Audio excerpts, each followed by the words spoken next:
This meeting is now being recorded. Okay, once the guest speaker has finished speaking, I will hit the stop button and no one else's voices, but myself and the guest will be recorded. So, without further ado, I'd like to hand you over to the author of The Naked Mind, Control Alcohol, Find Freedom, Discover Happiness, and Change Your Life, Annie Grace. Thank you so much, Aaron, and thank you for the very kind introduction. The Naked Mind, it's an interesting title, and I just wanted to give a little bit of background about how that came about. I'm also someone who suffered a lot from anxiety and depression, and I think for me, anxiety really started when my parents got divorced when I was about 4 years old. And I would go from one house to another, 2 weeks with my mom, 2 weeks with my dad, and my dad's house was quite a bit more stable than my mother's house. So the few days before I'd go to my mom's, I'd just get all of this anxiety, and that kind of just continued throughout my life. And in college was the first time in university when I actually went and started to go to a counselor and started to get on medication, and I was on medication for a few years. Got off medication when I got married. Everything went pretty good until I had my second son, and then I kind of spiraled right back down into some very severe postpartum depression, suicidal thoughts, really struggled. And I got back on medication, which I had been on for about 3.5 years. And I think kind of in a parallel track, and I didn't necessarily realize it was related, but I definitely started drinking quite a bit when I got, in university and out of university. And I think this happens to most of us, actually, because society is very alcohol saturated. And so we're just in a society where drinking seems to be the quite normal thing to do. And if you're someone like me who suffered from a bit of anxiety and depression, it's pretty easy to start drinking to kind of numb those feelings and to relieve some of your stress. And so I'd say about 2 years ago, I was living in London at the time with my husband and my 2 kids for my job, and I was drinking more than I ever set out to be drinking. And I remember having a hard time getting up in the morning. I think it was a combination of my age. I was in my late 30s, and just feeling the physical effects of alcohol more than I ever had before. Also, just not feeling the joy that I had once felt in a lot of daily activities, which was really difficult for me. And I had this moment where I realized that, wow, am I an alcoholic? Am I someone who is no longer in control of how much I'm drinking? And it was really scary for me because in the States, and I'm sure it's probably similar in other parts of the world, but in the States, it's heavily stigmatized to be an alcoholic. And it's really, alcoholics are kind of carved out as those people. It's those people over there who have this problem and they have this disease.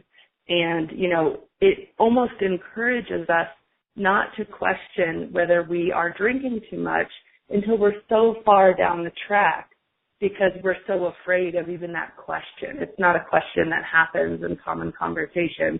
We might, I compare it to if a girlfriend and I were eating a donut, we would be eating that donut and saying, oh, these are so good, but there's so much fat in them.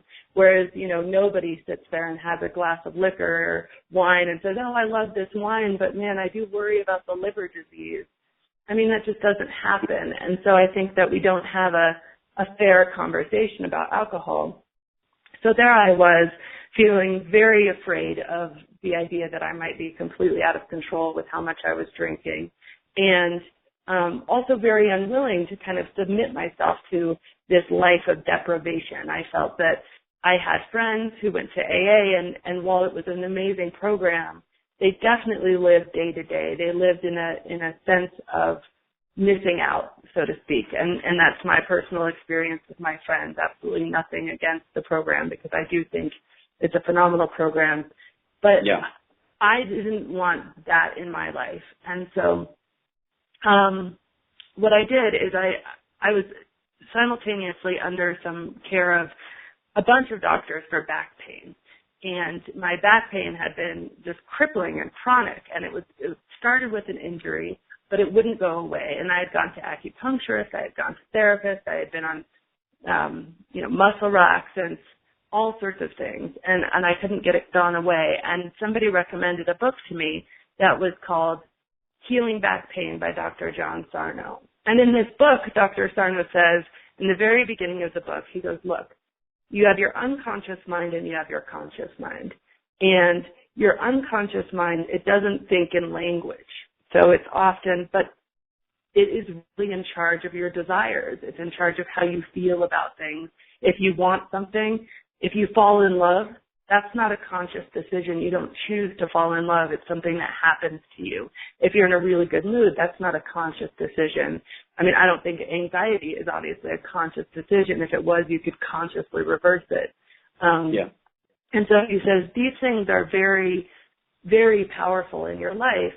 And he goes, you actually have a lot of unconscious feelings that you suppress.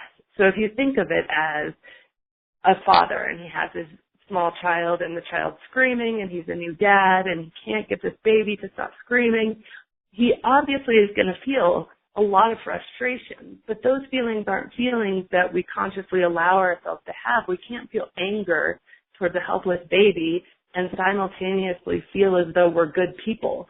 We like to think, oh, I'm nice. I'm never going to be mad at a helpless baby. So we don't even consciously allow those thoughts of anger, for example, towards a child to come into our mind, and we repress them. And a lot of that repressed fear, anger, rage, anxiety can actually manifest in physical pain and chronic physical pain. And this is Dr. Sarno's theory. And he says that that's fine, and now you can say, okay, that could be true. I could see how that's a possibility, that I could be repressing anger, pain, and therefore be in physical pain as a result. But he said that won't cure you. That won't help, because actually what you need to do is, now you consciously are aware of that thought, you unconsciously need to know that. And it's very difficult. It takes a lot more work to change your unconscious mind. And so he said, in order to do that, I'm going to take you through a 300-page book. And by the end of the book, you're going to be in a position where your unconscious desire, your unconscious will understand that the pain is coming from your mind and the pain will go away. And sure enough, I read this book, and by the end, my pain went away. It was almost like magic. And there's, hundreds and hundreds of other people who have been cured in this way. And so I actually got in touch with the doctor and one of his proteges who works for him. He's quite old now. He's 92. And said, look, would this work for addiction? Because I feel very similar. I feel like I have this very conscious desire to drink less, but I still want alcohol. Like, I still think it's vital to my social life, vital to my, networking at work, vital to relieving my stress. And so I have this kind of internal division where I still, I have two competing things happening. And he said, absolutely, I've always thought this could work for addiction. And he said, what you would need to do is you would need to really do the same thing where you convince the unconscious mind that actually to get on the same page as the conscious mind. So if your conscious mind is saying, okay, I'm drinking more than I wanted to be drinking, drinking is now causing me physical harm, it's not doing me any favors, but your unconscious mind still believes, because of all of the conditioning that's happened your entire life, that alcohol is vital, that it's joy juice, that it's stress relief. You have to get those two things on the same page.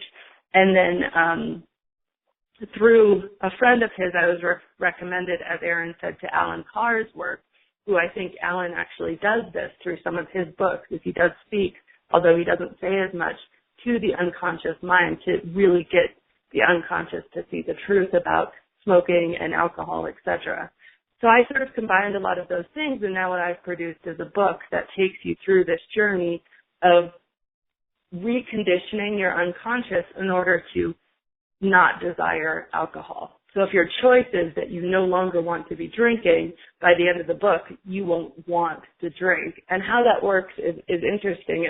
It works, Aaron said there was some humor in the book, absolutely, because our unconscious mind, we learn through visual images, we learn through feelings, rather than through words. And so that's really important. So that takes you kind of through it. But I just wanted to take a few more minutes and then I'll open it up for questions, because I think that there's one really relevant aspect of the book. And I did a lot of work with a neuroscientist named Thad A. Polk, and he really has dug into the 2015 neuroscience of addiction, because it's phenomenal sort of how much we're learning about addiction and really how addiction works on your pleasure center. And I think one of the most eye-opening things to me is how we actually unwittingly can make ourselves less happy through continuously using an addictive substance. So the cycle of addiction, and especially how Alan Carr describes it, is that all addicts crave drugs because we're deceived into thinking that the drug will enhance our lives. We believe that it will relieve stress. We believe that it will, make our social life better.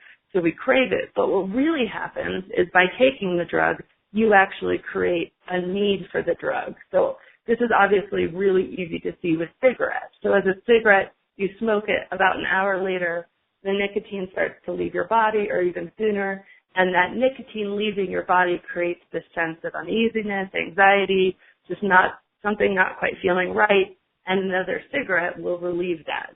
So you actually take the cigarette, you smoke the cigarette to relieve the withdrawal that the cigarette created.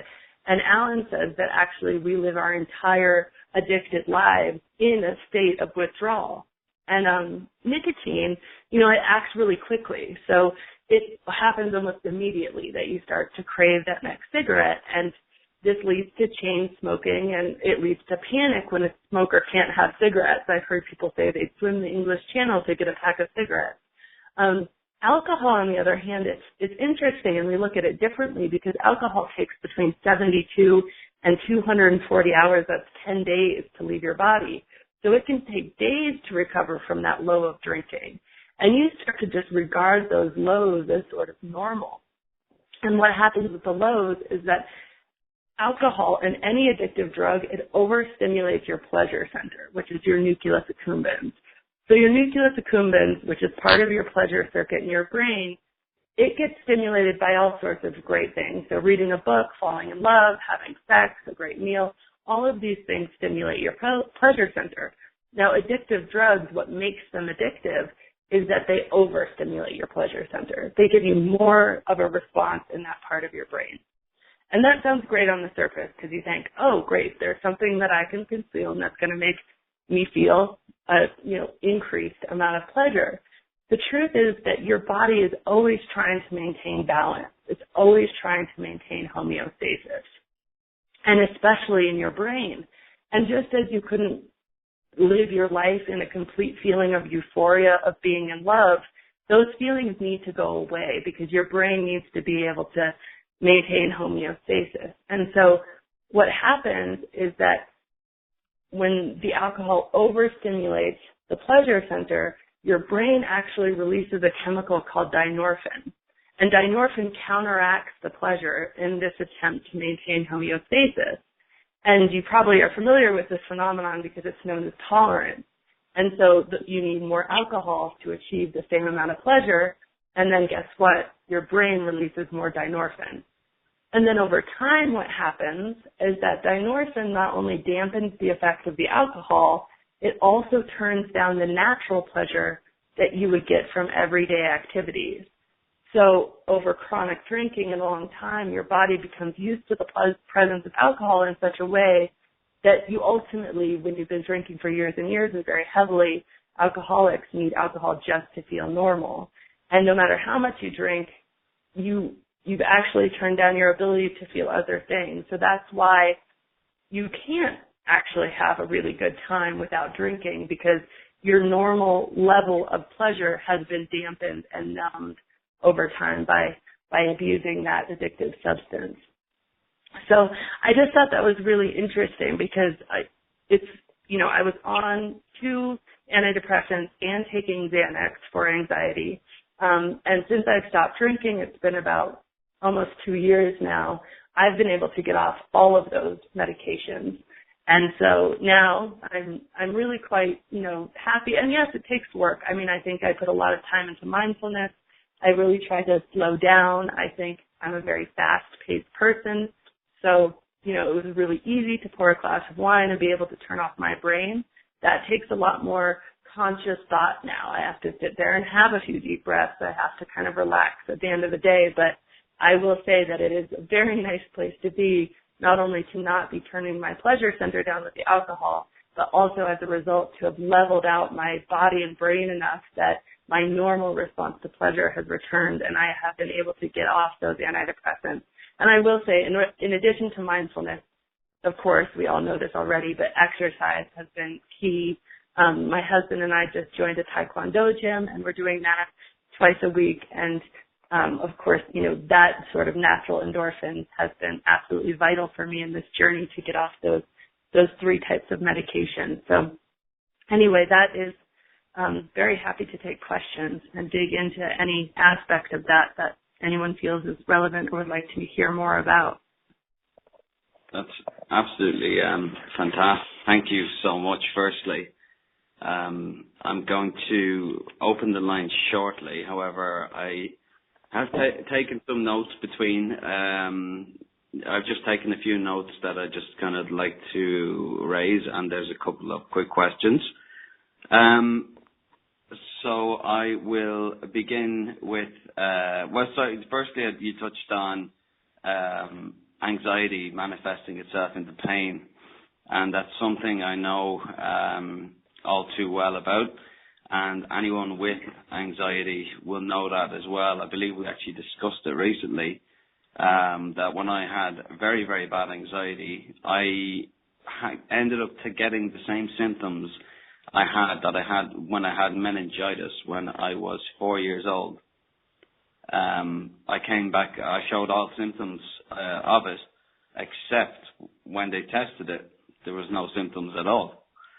So it was a strange one. Also ended up, I had tendonitis in my knee several years ago, and that managed to come back, that pain came back worse than ever.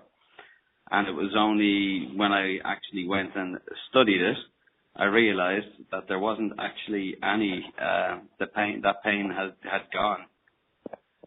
So that was brilliant. And second, when you were talking about alcohol for socializing, I mean, in Ireland, that's a massive, massive thing. There's an Irish-American comedian, and he said that Ireland is the only country that if you say to someone that you don't drink, people automatically assume there's something wrong with you. And I think that's it's a witty observation, but at the same time, it's unfortunately quite true. And I think we're only just getting into the stage where we can say, someone could say, "Oh, I don't drink," and people are okay with that. But it had been that way for a very, very long time anyway. Sorry, just a couple of other things now. Oh, yeah, the name of the book that you were talking about for the pain. Can I just take note of that? Yes, of course. It's Healing Back Pain, and it's by Dr. John John Sarno, Sarno. And there is, Dr. Sarno has written quite a few books because he's obviously expanded the back pain concept to all sorts of, what you were talking about with meningitis, absolutely. And so he's recognized that it's much more than, back pain. Yeah. Another thing I picked up on, mindfulness, which you approached near the end there, and that's mindfulness is something, when I start studying, I've studied quite a lot. I've been studying for several years. And the thing I enjoyed the most, and I've always tell people this, was mindfulness, because being able to practice it. And, I came from, before all this, before I suffered with anxiety, like on a major, major, major scale, and started having panic attacks, etc., I would have laughed at you if you would have even mentioned the word mindful to me. But mindfulness has been absolutely fantastic to be able to slow down, realize where you are, what's going on, and what you need to do right now. and often that in itself can rid anxiety, and it's just fantastic. Yeah. I'm not going to. I'm going to open lines now in a second. Just quickly, just before I do though, I mean, you really certainly know your stuff, and I read the book and I'm actually gonna go and reread it. And that's a massive compliment because I don't ever really reread things. I have a thing to myself that I don't reread something, but I think I'm going to. Well, thank you. We're also on our webpage, we're going to actually put a link to your site, so people can go on there, have a look and buy the book. So we're gonna put that up tomorrow with your permission. Yes, thank you. And I also put a PDF form of the book on your Facebook page so people can download it for free as well. Super. Fantastic. Well, if we can help you sell, we'll certainly do that as well. Great, thank you. Absolutely fantastic. I'm going to open the lines now. So, firstly, I'm just going to stop the recording.